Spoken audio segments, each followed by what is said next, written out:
Hello, my dear friend. Welcome to the lecture series of MCQ question related to subject General Science. This is section D. इससे पहले मैंने आपका section A B और सी को upload किया हुआ है और जो स्टूडेंट मेरे चैनल पर नए हैं उनसे रिक्वेस्ट है कि आप प्लीज़ एक मैराथन क्लास की सीरीज़ है जिसमें मैंने थ्योरी पार्ट डिस्कस किया हुआ है। इंपॉर्टेंट थ्योरी पार्ट है marathon class of physics, marathon class of chemistry और मैराथन क्लास ऑफ बायो है, जिसमें आपका ये अप्रॉक्सीमेटली 1 आवर की वीडियो है।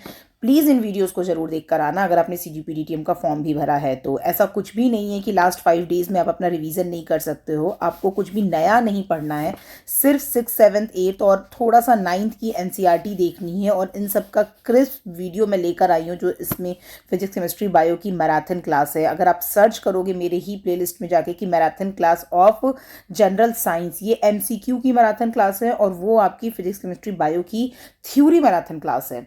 तो डियर स्टूडेंट, इस वीडियो को देखने से पहले मैं भी डिस्क्रिप्शन बॉक्स में भी उसके लिंक डाल दे रही हूँ। प्लीज़ इन वीडियोस को ज़रूर देखना। आपकी पूरी चांसेस होंगे सिलेक्शन के अगर आपने इन तीनों वीडियो से अपना रिवीजन कर लिया जनरल साइंस का। तो 30 मार्क्स कम नहीं होते हैं, बस आपको अच्छे से एक रिवीजन की ज़रूरत है जिसमें आपका जो भी डेली टू डेली लाइफ में आपकी फिजिक्स, केमिस्ट्री, बायो यूज़ हो रही है उसको आप समझ सकें और उसको आप रिवाइज कर सकें। तो चलिए शुरू करते हैं सेक्शन डी में, जिसमें मैं जनरल साइंस के कुछ इंपॉर्टेंट और अच्छे क्वेश्चंस लेकर आई हूँ। अगर आपसे क्वेश्चन सॉल्व नहीं हो रहे होंगे तो मिड में इस वीडियो को पॉज करना और पहले जाकर मैराथन क्लास जरूर देख कर आना। इट्स रिक्वेस्ट की डियर स्टूडेंट, फॉर्म भरे हो तो 3 घंटे की मेहनत और कर लो, ठीक है। अप्रॉक्सीमेटली 3 घंटे लगेंगे आपको इन वीडियोज़ को कंप्लीट करने में। फर्स्ट क्वेश्चन हम देखते हैं, brass get discoloured in the air because of the presence of which of the following gases in the air. ठीक है, ब्रास आपका डिस्कलर्ड हो जाता है जब हम एयर में रखते हैं ऑक्सीजन की वजह से। बहुत लोग तुक्का मार के ऑक्सीजन टिक करेंगे क्योंकि आपकी एयर में ऑक्सीजन प्रेजेंट होती है। Hydrogen sulphide, carbon dioxide, nitrogen. सही आंसर होगा हाइड्रोजन सल्फाइड। जो आपकी ब्रास है वो आपकी हाइड्रोजन सल्फाइड की वजह से वो आपकी डिस्कलर्ड हो जाती है, ठीक है। Answer we will be the right one. Next आता है, which of the following is a non metal. Non metal, ध्यान रखना यहीं से क्वेश्चन चेंज हो जाते हैं। Non metal that remains liquid at a room temperature. Phosphorus, bromine, chlorine, helium. Answer हो जाएगा, अगर हम नॉन मेटल की बात करते हैं तो ब्रोमीन हो जाएगा। अगर मैं कहती हूँ कि the liquid metallic element to be found in the nature, liquid metallic, तो वो आप टिक करोगे मरकरी, ठीक है, याद रखना उसमें आंसर हो जाएगा मरकरी। इसके साथ के साथ क्वेश्चन कराते चल रही हूँ। अगर यहाँ पे पूछा है नॉन मेटेलिक तो आप टिक कर रहे हो ब्रोमीन। अगर पूछता मेटेलिक एलिमेंट तो आप टिक करते mercury. Non metal which is best conductor of electricity तो ग्रेफाइट टिक करोगे। Metal which is best conductor of electricity तो आप सिल्वर टिक करोगे। छोटी छोटी चीजें हैं, नोट्स में मैंने आपको एक पूरा पैराग्राफ में लिखा हुआ है, तो ये सारे क्वेश्चन आने की डायरेक्ट चांसेस होते हैं बिकॉज इट्स अ फैक्चुअल, मतलब ये फैक्ट बेसिस है, इसमें आपको ज़्यादा दिमाग नहीं लगाना, टिक करना है, आगे बढ़ जाना है। Permanent hardness of water can be removed by, जो परमानेंट हार्डनेस है किस तरीके से रिमूव कर सकते हैं? Chlorine, washing soda, potassium, permanganate, bleaching powder. Answer will be the washing soda. Washing soda से आप परमानेंट हार्डनेस को दूर कर सकते हैं। Which of the following considered as a secondary pollutant? Ozone, benzene, sulphur dioxide, both A and B. ये question मैंने शायद पुराने MCQ में इसका आंसर थोड़ा सा शायद सही नहीं बताया था। सही क्या बताया था? इसमें 2 ऑप्शंस हैं। कभी कभार आपके साथ भी ऐसा हो सकता है कि 2 ऑप्शंस करेक्ट होंगे या कोई भी ऑप्शन करेक्ट नहीं होगा उस क्वेश्चन का। देखना, डाउट होता है तो 15 सेकेंड या 1 मिनट से ज़्यादा उस क्वेश्चन पे मत वेस्ट करना, चुपचाप आगे निकल जाना। क्वेश्चंस गलत आने की पॉसिबिलिटी बहुत ज़्यादा होती है। तो यहाँ पर अगर हम आंसर चेक करेंगे तो ओजोन और बेंजीन दोनों ही आपके सेकेंडरी पॉल्यूटेंट होते हैं क्योंकि ये प्राइमरी पॉल्यूटेंट से बनते हैं।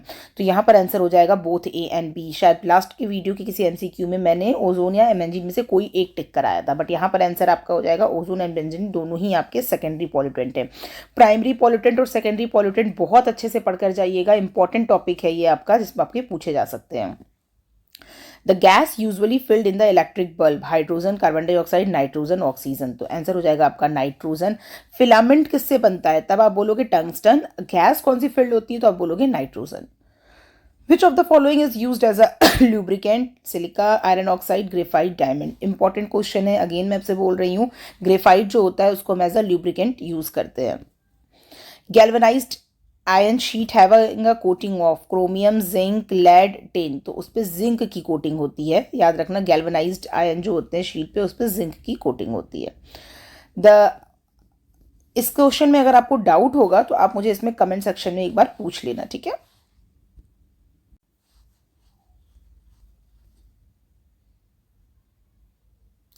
Zinc will be the right answer, ठीक है। Galvanised iron has a coating of zinc. Next देखते हैं, chemical ethyl mercaptan have to the otherwise odorless LPG cooking gas for imparting a detectable smell to the gas is a compound। आप देखते हो जब भी आपकी जो भी आपके पास अगर पाइपलाइन वाली गैस LPG गैस है, तो अगर वो लीक कर रही है कहीं से, अगर आपका पाइप लीक कर रहा होता है, तो जो चेकिंग करने के लिए आते हैं तो वो केमिकल एक लेकर आते हैं जिसको हम बोलते हैं एथाइल mercaptan। इसके अंदर क्या पाया जाता है जिसकी वजह से हम चेक कर पाते हैं कि गैस लीक कर रही है कि नहीं? तो आंसर हो जाएगा आपका इसमें सल्फर, ठीक है। सल्फर की वजह से ही हम चेक कर पाते हैं कि जो हमारी एलपीजी गैस है वो आपकी कहीं से लीक तो नहीं कर रही है। नेक्स्ट क्वेश्चन देखते हैं, the element common to all acid. ये क्वेश्चन CGPDTM का रिपीटेड क्वेश्चन है, 2-3 बार पूछा गया जो पुराने एग्जाम्स हैं। तो आपको पता है कि अगर पढ़ते हैं common to all acid, sulphur, carbon, oxygen, hydrogen. Acid में बात करते हैं तो H आपको मिलेगा, यानी H2SO4, HCl, H2SO4, HCl, ठीक है। ये सब आपके एसिड हैं। वीक एसिड कौन से होते हैं, स्ट्रॉन्ग एसिड कौन से होते हैं, अच्छे से पढ़कर जाना। इसमें H आपको हाइड्रोजन के कंपाउंड जरूर मिलेंगे।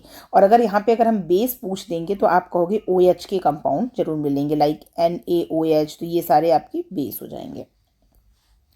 नेक्स्ट देखते हैं, chlorophyll is a naturally occurring compound in central metal is magnesium, copper, iron and calcium। Answer हो जाएगा magnesium. Chlorophyll is a natural occurring compound in which central matter में आपका आ जाता है मैग्नीशियम, ठीक है। तो मैग्नीशियम होगा आंसर। प्लांट के लिए भी क्वेश्चन पूछा जाता है तब भी मैग्नीशियम होगा। Heavy water is pH7, rain water, deuterium oxide, tritium oxide. Answer will be deuterium oxide, जिसको हम हैवी वाटर भी कहते हैं, ठीक है। Water compose of deuterium, the hydrogen isotope with the mass double of that of ordinary hydrogen and oxygen, that is heavy water deuterium. The group of फीको नहीं बोलते हैं इसको हम लोग, आयरन, कोबाल्ट, निल्क, best called as a main group, alkali group, transition metal and rare metal. Transition metal बोलते हैं, इनको याद रखना। आयरन, कोबाल्ट, निकल जो होते हैं ये जिस ग्रुप में होते हैं उनको हम ट्रांजिशन मेटल बोलते हैं। Which of the gas is known as a greenhouse gas? Nitrous oxide, methane, hydrogen, carbon dioxide. तो इसमें अच्छा पूछ रहा है not, which of the following gas is not known as a greenhouse gas. Very important topic है कि green house gases कौन सी होती हैं आपकी। ये चीज़ बिल्कुल अच्छे से, इसको बहुत अच्छे से इस क्वेश्चन को करना। तो ग्रीन हाउस गैसेस के बारे में बहुत अच्छे से पढ़ना, जैसे कि carbon dioxide, methane, ozone sorry, nitrous oxide, chlorofluorocarbon, और उसके बराबर बात आते हैं हाइड्रोफ्लोरोकार्बन। हाइड्रोफ्लोरोकार्बन और क्लोरोफ्लोरोकार्बन बेसिकली एसी और जो रेफ्रिजरेटर से निकलते हैं, तो ये आपके लिए हार्मफुल भी बहुत होते हैं। और नाइट्रोजन ट्राईफ्लोराइड, तो यहाँ पर बात करें तो आप कहीं पे भी हाइड्रोजन नहीं देखोगे। नाइट्रस ऑक्साइड है, मीथेन, आपका मीथेन भी है, ठीक है। और उसके अलावा बात करते हैं कार्बन डाइऑक्साइड है, जो नहीं है वो हाइड्रोजन नहीं है। तो ऐसे ऑप्शंस पूछे जा सकते हैं, ये क्वेश्चन इंपॉर्टेंट है, ठीक है। तो which of the following gas is not known as a greenhouse gas, तो आप टिक करोगे हाइड्रोजन। देखो यहाँ पर मैंने ऑप्शंस में लिखा भी था, the carbon dioxide, methane, nitrous oxide, hydrofluorocarbon and ozone is the lower atmosphere. The hardest substance available on the earth, iron, diamond, gold, platinum. तो डायमंड जो सबसे कॉस्टली भी होता है, डायमंड की रिंग और डायमंड की नेकलेस आप देखते हो, तो सबसे हार्डेस्ट सब्सटेंस है अर्थ पर वो है डायमंड। ये प्रॉपर्टी वाले जो क्वेश्चन है ना, ये बहुत इंपॉर्टेंट है। Filament of an electric bulb is made of, ये तो बहुत प्यारा क्वेश्चन है और हर सीरीज में मैंने डाला हुआ है। इसका आंसर हो जाएगा टंगस्टन। और अगर गैस कौन सी बोलेंगे तो हम nitrogen. Diamond is an allotrope of germanium, carbon, silicon and sulphur. Answer हो जाएगा आपका कार्बन। जो आपका कार्बन का एलोट्रॉप होता है डायमंड, जिस तरीके से हाइड्रोजन का आप पढ़ते हो ना NHN2, इस तरीके से, तो डायमंड आपका कार्बन का एलोट्रॉप है। Which of the following are the ingredient of gun metal, iron, zinc, titanium, iron, tin, iron, brass, tin, copper, tin and zinc. Answer हो जाएगा कॉपर, आपका टिन और जिंक का आपका इंग्रेडिएंट होता है, वो जो होता है आपका गन मेटल का। Non stick cooking utensils are coated with Teflon. Important question है। PVC, black paint, polystyrene. Answer हो जाएगा टेफलॉन। जो नॉन स्टिक बर्तन होते हैं, देखते हो आप, एक काले रंग की कोटिंग होती है। नॉन स्टिक तवा या नॉन स्टिक जो भी आपके पैन होते हैं, तो उस पर जो कोटिंग होती है वो आपकी टेफलॉन की होती है। ठीक है, इसको पढ़कर जाना अच्छे से। पॉलीविनाइल क्लोराइड, और जो आपको थे ना वो स्टार्टिंग में जो हीट कर आप दोबारा उस शेप में ले आते हो और फिर नहीं ले आते हो, वो सारी चीज़ें मैंने अपनी मैराथन क्लास में ऐड की हैं, उसको ज़रूर करके जाना। Among the various allotrope of carbon, Coke is the hard, बहुत इंपॉर्टेंट क्वेश्चन है। Coke is the hardest, graphite is the softest, diamond is the hardest, Coke is the softest, diamond is the hardest, graphite is the softest, diamond is the hardest, देखो, और lamp black is the softest. Answer आपको पता है, diamond सबसे hardest होता है और graphite सबसे सॉफ्टेस्ट होता है। और अभी मैंने आपको ग्रेफाइट की प्रॉपर्टी भी बताई थी कि ग्रेफाइट किस लिए यूज़ करते हैं, तो सारी प्रॉपर्टीज़ जरूर करके जाना है, इंपॉर्टेंट है। ये सारे क्वेश्चंस आपके आते हैं और पूछे जाते हैं। मैं बार बार कह रही हूँ कि ऐसे क्वेश्चंस जरूर पूछे जाते हैं, इन सब क्वेश्चंस को बिल्कुल भी छोड़कर नहीं जाना है आपको। Galvanised iron sheet have a coating of, repeated question है, बताइए जल्दी से। गैल्वनाइज्ड आयरन में जो कोटिंग होती है वो किसकी होती है? Lead, chromium, zinc, tin. Answer हो जाएगा जिंक की। जो गैल्वनाइज्ड आयरन होते हैं उसमें कोटिंग होती है जिंक की। ग्रेफाइट की बात करते हैं। ग्रेफाइट आपका मैंने बताया था बेस्ट कंडक्टर ऑफ इलेक्ट्रिसिटी होता है। किसके लिए? नॉन मेटल के लिए। याद रखना, पुराने वाले क्वेश्चन से याद आया मुझे कि जो नॉन मेटल में आपकी बात करते हैं और बेस्ट कंडक्टर ऑफ इलेक्ट्रिसिटी है, तो ग्रेफाइट को टिक करोगे। प्रॉपर्टी ग्रेफाइट की बहुत इंपॉर्टेंट है। ग्रेफाइट सॉफ्टेस्ट होता है। और अगर हम बात करते हैं metal which is the best conductor of electricity, तो आप टिक करोगे सिल्वर को। The property of substance to absorb moisture from the air and an exposure is called osmosis, deliquescence, efflorescence, desiccation। तो आंसर हो जाएगा आपका डेलिक्वेसेंस, जो होता है जिसमें आप क्या करते हैं कि जो भी आपका जो भी एयर में जो भी मॉइस्चर होता है उसको आप एब्जॉर्ब करता है। यहाँ पर देखो कुछ लिखा हुआ है। एफ्लोरेसेंस की देखे जाए तो सर्टेन हाइड्रेटेड क्रिस्टलाइन सॉल्ट जो होते हैं, जब आपका एक्सपोज करते हैं उसको एटमॉस्फेयर में, तो एक ऑर्डिनरी टेम्परेचर पर तो वो अपना वाटर जो होता है उसको लूज कर देते हैं। जैसे ब्लू विट्रॉल का फॉर्मूला आप मुझे कमेंट सेक्शन में बताएंगे अगर आपने नोट्स पढ़ा होगा तो। डेलिक्वेसेंस बताया। Certain substance have a property to absorb moisture. यहाँ पर क्या है? When expose to atmosphere they lose their water to crystalline molecule. ठीक है, और डेलिक्वेसेंस में क्या होता है कि they absorb moisture when expose to atmosphere. Hygroscopy में है same like deliquescence but these substance do not dissolve in absorb moisture and property is called the hygroscopy. Bromine is a black solid red liquid colourless gas highly inflammable gas. तो bromine जो है वो आपका red liquid कहलाता है और bromine is the non metallic element जो कि आपका लिक्विड में रहता है। Which of the following is used as a lubricant? देखो same question. Graphite, silica, iron oxide, diamond. Graphite के बारे में और प्रॉपर्टी आप क्या बताओगे कि ये नॉन मेटल है और जिसकी इलेक्ट्रिसिटी बहुत अच्छी, बेस्ट कंडक्टर ऑफ इलेक्ट्रिसिटी है। ठीक है, और ये आपका सॉफ्टेस्ट है, आपका सॉफ्टेस्ट कार्बन का एलोट्रॉप है। Chlorophyll is a natural occurring compound in which central metal is? Magnesium होगा, copper, magnesium, iron, calcium. Answer मतलब क्वेश्चन का तरीका बदल जाता है बट आंसर वही होगा कि क्लोरोफिल में जो नेचुरल एंकरिंग कंपाउंड होता है, कैलेट कंपाउंड होता है, वो आपका मैग्नीशियम होता है। The chemical ethyl mercaptan added to the, ये सेम क्वेश्चन रिपीटेड है, आगे बढ़ते हैं। In a fireworks the green flame is produced because of sodium, barium, mercury, potassium. तो आंसर हो जाएगा बेरियम की वजह से। जब फायर होता है तो एक हल्की ग्रीन फ्लेम देखते हैं ना, जब पटाखे वटाखे जलाते हैं, तो वो बेरियम की वजह से होती है। Water is a good solvent of ionic salt because it has a high specific heat, no colour, it has a high dipole moment, it has a high boiling point. Answer हो जाएगा high dipole moment. Water is a good solvent of ionic salt because उसके में high dipole moment होता है।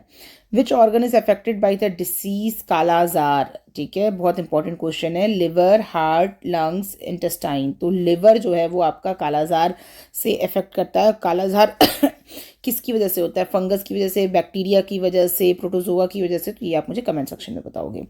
विच one of the following is a form of severe protein energy malnutrition? Anaemia, goitre, pellagra, kwashiorkor. तो answer हो जाएगा D, क्वासिकोर। ये आपका protein energy के माल न्यूट्रिशन की वजह से का सीवियर फॉर्म में जो आपका क्वासिकोर होता है। Name the chemical that is responsible for the yellow colour of urine.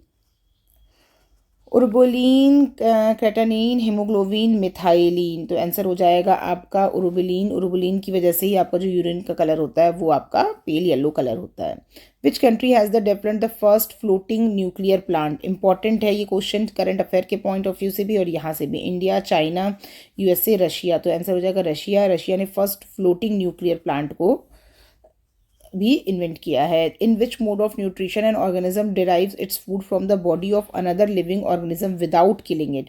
देखो आंसर बदल जाएगा, अगर किलिंग के बाद वाले करेंगे तब आंसर डिफरेंट होगा। विदाउट किलिंग अगर हम दूसरे उससे खाना लेते हैं, दूसरे ऑर्गेनिज्म से या दूसरे लिविंग ऑर्गेनिज्म से, तो सेप्रोटॉपिक कहते हैं, पैरासिटिक कहते हैं, होलोजोइक कहते हैं, ऑटोट्रॉपिक कहते हैं। तो आंसर हो जाएगा पैरासिटिक। विदाउट किलिंग इट में करेक्ट हो जाएगा पैरासिटिक। ऑटोट्रॉपिक में खुद से खाना बनाते हैं। Roots of the plant absorb water from the soil through the process of diffusion, transpiration, osmosis and none of these. Answer हो जाएगा आपका इसमें सी, ऑस्मोसिस। तो रूट्स, प्लांट जो आपका रूट से पानी ऑब्जॉर्व करते हैं, जब भी आप प्लांट को पानी देते हो तो उसके रूट्स में देते हो, बट उसकी फिर पत्तियां सारी, लीव्स जो होती हैं वो सारी हरी भरी हो जाती है। तो जो पानी आप देते हो जमीन को, फिर वो रूट के थ्रू, मतलब उसके प्लांट स्टेम के थ्रू वो बाकी सारे उसमें जाती है। तो इस प्रोसेस को हम ऑस्मोसिस कहते हैं। Which of the following term denotes the internal reaction force per unit area as a result of applied external force? Term internal force per unit, यानी F/A पूछ रहा है। देखते हैं ऑप्शंस, देखते हैं। Stress, friction, moment of inertia, tension. तो answer हो जाएगा स्ट्रेस। स्ट्रेस क्या होता है आपका, आपका internal reaction force per unit area, ठीक है। What is the mean value of G at the Earth surface? 9.8 metre पर सेकेंड स्क्वायर। याद रखना इसको, इंपॉर्टेंट है। C option will be the right one. The value of acceleration due to the gravity minimum at equator. Important question है ये। Question शायद पूछा भी गया है 3 सितंबर के पेपर में।